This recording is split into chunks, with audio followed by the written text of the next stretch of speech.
Reconstructing our style of thinking is the first step that must be taken before we can achieve any objective in life. The door that opens up every opportunity is our mind. But if we don't know how to use it, it can also be a door that stops us from taking advantage of opportunities. The process of restructuring the mind involves more than simply altering your thoughts. It also involves establishing a constructive mental environment in which every thought and behavior is influenced by self-assurance and ambitious objectives. A lot of people aren't getting rich. There are a lot of poor people. People are living much less than they could be. And it's not because they don't have the power or because they haven't been given control over everything on earth. But most people live the way they do because they don't think they can get anything better. In his book, A Miseducation of the Negro, Dr. Carter G. Woodson wrote, "If you can decide what a man will think, you'll never have to worry about what he will do." You don't have to force a man to seek a lower status if you can make him feel inferior. He will do it on his own. Men should feel like they belong, not like they belong with others. You don't have to tell them to go to the back door. He'll leave without being told. And if there isn't a door, he will demand one anyway. That's why the Bible tells us not to be like this world, but to be changed by having our thoughts renewed. That means you have to sell yourself every day and get rid of those old beliefs and thoughts. You have to sell yourself on that every day. It's possible that you need to change your mind. Leave your crazy thoughts behind. You need to start changing the way you think. You need to start retraining your mind every day. So many of us make decisions every day and think they are ours, but they're not. What does that mean? It made me think of the great scholar Margaret Mead. A waiter saw her in a restaurant in Europe and asked, "How are you?" "It's great to see you." He said, "There are some other Americans here tonight." She then asked, "Is that right?" "Yes," he said. "She told me to let you know how many people are here when you serve them dessert." "That's not possible," he said. "She told me to let her know when dessert was ready." He told her when he brought out the dessert. She stood up.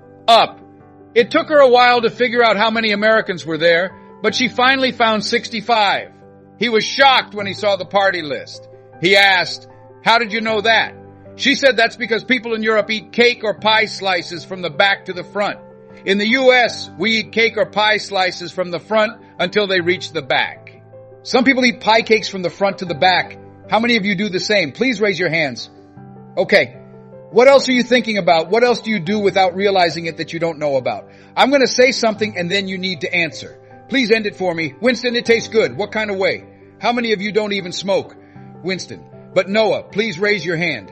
Since then, that ad has not been shown on TV. 30 years. Let me tell you something. Making $1 million was the easiest thing I've ever done. Believing it could happen to me was the hardest thing I've ever done. That was the hardest part. Believing that if my birth parent came down this aisle right now, I wouldn't know if my dad came up here or my mom came up here. I was born on a floor of an abandoned building and was told I was not able to learn and was mentally retarded. I never went to college, so I always thought that people with college degrees were smarter than me. When I was younger, I went to see the late Dr. Norman Vincent Field. He wrote the book, The Power of Positive Thinking. I used to look up at him on the stage and tell him, I can do that. I really want to talk to people. I enjoy talking to people. I told them I could do that. When I got close to my car, though, my mental training kicked in and told me, Les Brown, you can't do that. No one knows that you went to college. You can't do that, Les Brown. You haven't been trained. You've never worked for a big company. That's not possible. How do you know you can make $510, $15,000, or $20,000 in an hour? That's not something you earn. After 2 or 3 months on the job, what makes you think you can speak for AT&T, McDonald's Corporation, General Electric, and Procter & Gamble? These are the people I have now. You've never worked for them. How often do you make yourself change your mind about something you want to do? Show your hands if you understand what I mean. That thought is what will keep coming back to haunt you. As people who have stood here and said, I can do all things, Christ has made us stronger to do just that. We are more than conquerors. That talk with yourself will make you go back to living a life of mediocrity, lack of productivity, and poverty when you leave this place. I'm going to show you how to get out of that. I'm going to tell you how to reach your targets. I believe that the Bible is the most inspiring book ever. Please repeat what I just said. First, we need to change the way we think. Let's say together, with the good things that should happen to me. Yes, write that down. Say that to yourself every day. Indeed, we dwell in a setting where we think bad things should happen to us. Bishop, I remember a time when things were going well for me, and I thought, this can't be real. There must be some sort of event. You can guess what it did. You are going to order something that will come true and complete the task that was given to it. Pay attention to what you say and how you talk about yourself and your business. Remind yourself of that every day. Why? Because what you say is strong. The words life and death were in the beginning. Be careful what you say. Don't say I'm broken. Let's say I'm having trouble with cash flow. Do not claim what you do not want. Instead, claim what you do want. Say, good things happen to me instead of bad things happen to me. And start to believe that. Get used to that happening. That's when I talked to my oldest son, Calvin. I asked Calvin, do you want to be successful as we walked? Yes, sir, he said. Dad said, all right. We walked onward. I stopped and looked him straight in the eyes. It's my brother who shares my name. I told Calvin, look, we're looking right at each other. Do you expect to be successful given that you are a single parent of 2 kids, that you chose not to go to college to further your education, that you are very talented, but that you're behind on your dreams and your bills? Do you expect to be successful based on your performance and what you produce at this point in your life? This is what Calvin said. Do you want to be successful? This is what most people at the manpower meeting would say. Do you want to get things done in your life? Do you want to make a difference with your life? Want to be a better dad? Would you like to start your own business? Do you want to dream? Everyone will say yes, but you can see that want comes up in discussion. Behavior shows what is expected of it. I can tell what you want by the way you act.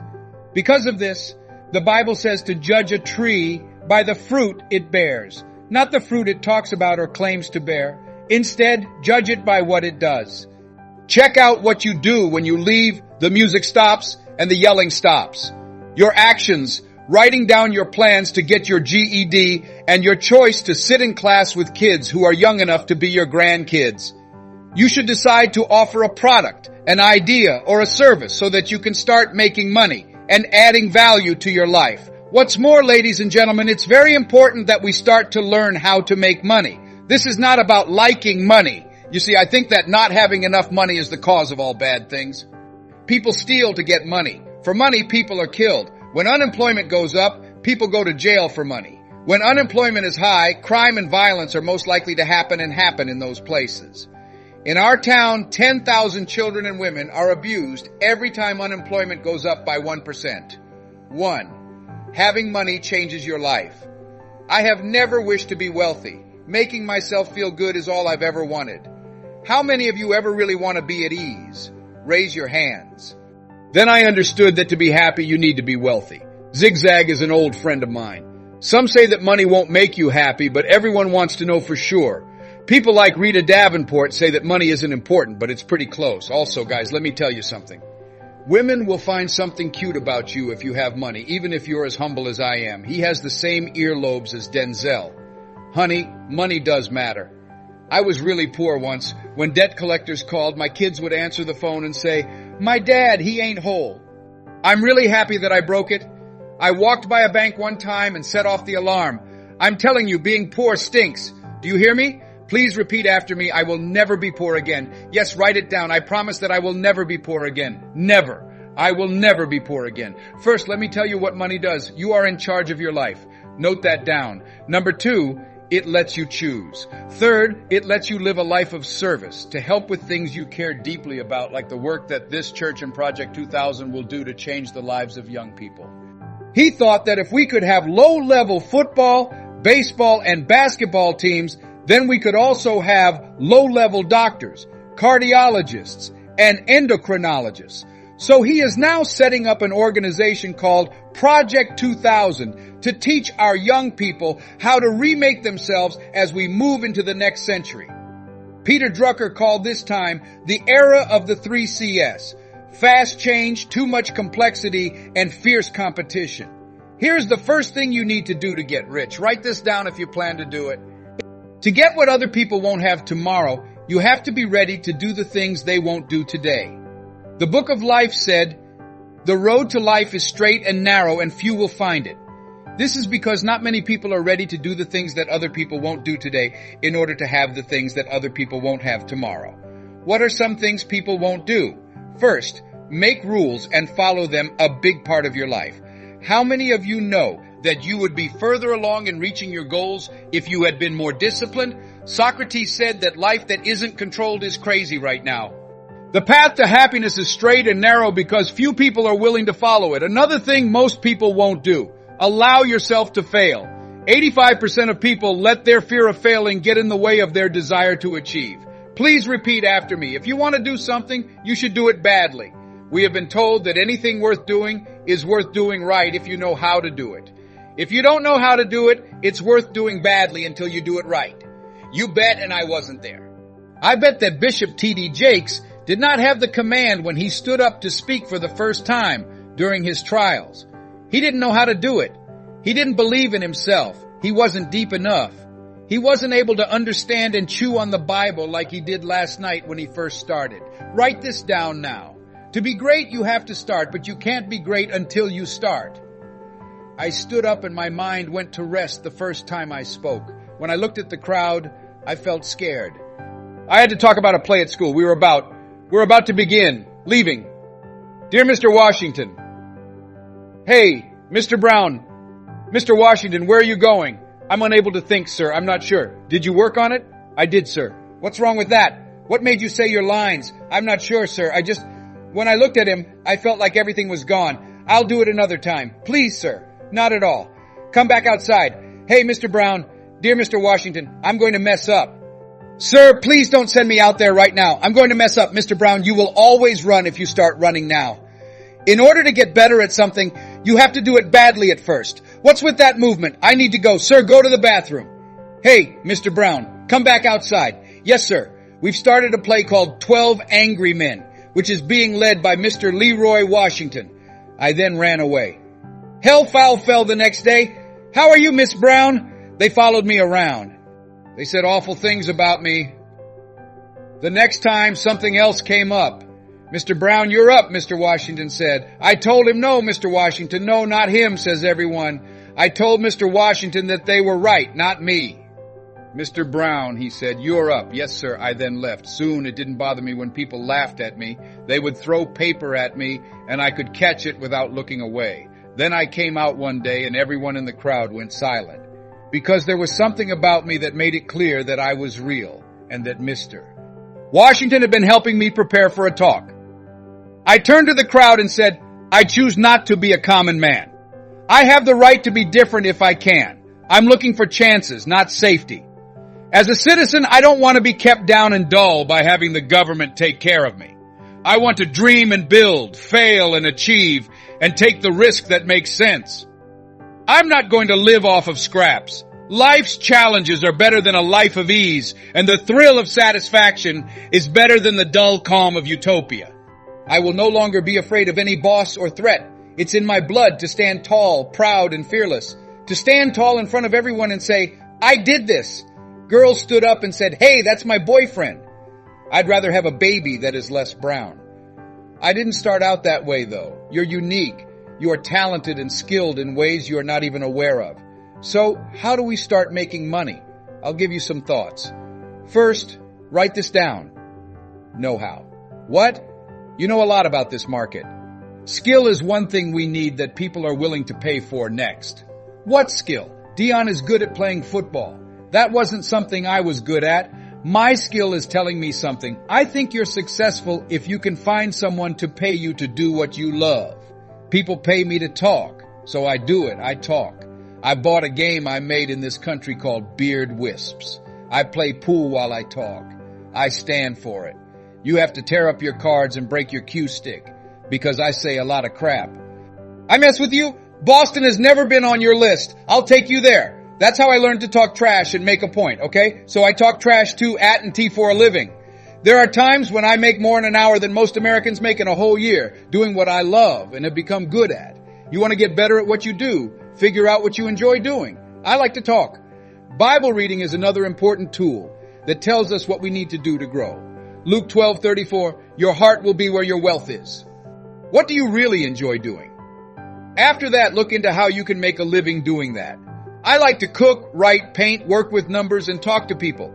And another important thing is that you need faith in order to follow your dream, along with knowledge, ability, and some skills. See, how many people do you know who are very talented but don't believe in themselves? Put your hands up. You see, faith is very important. So the faith to follow through on those hopes and dreams. Here's some text that I really like. The 3rd verse of chapter 16:16 of Proverbs.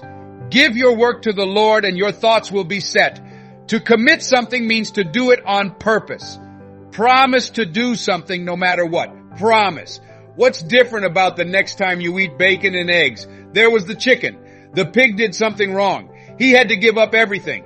It will take a moment for that to sink in tonight. Okay, see, I'm going to get rich when you promise to do something. Things change in your life when you decide they are important to you and you will do them no matter what. Yeah, most people don't follow through on what they say they'll do. That's why they live miserable, unhappy, and poor lives. Socrates said that having a life without commitment is not worth living. You have to do it. Whatever promise or agreement you make with God while you're here, to be a better father, to make a difference in the community, to change your life, to swear that you will never use drugs or alcohol again, you will start to rebuild yourself and you will be born again into a new state of consciousness.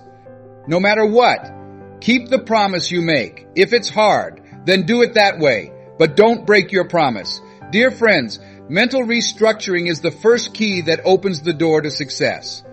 As we learn to control and correct our thoughts, we are opening up a new world of opportunity and potential. Don't let negative thoughts control your life. Change your mind, and you'll see a new world open in front of you. Always remember, you have control over your thoughts. Choose faith instead of doubt. Choose optimism instead of pessimism. Every day is a new opportunity to restructure your mind and move forward on your journey. Focus on positive thoughts. Believe that you are capable of achieving everything you want.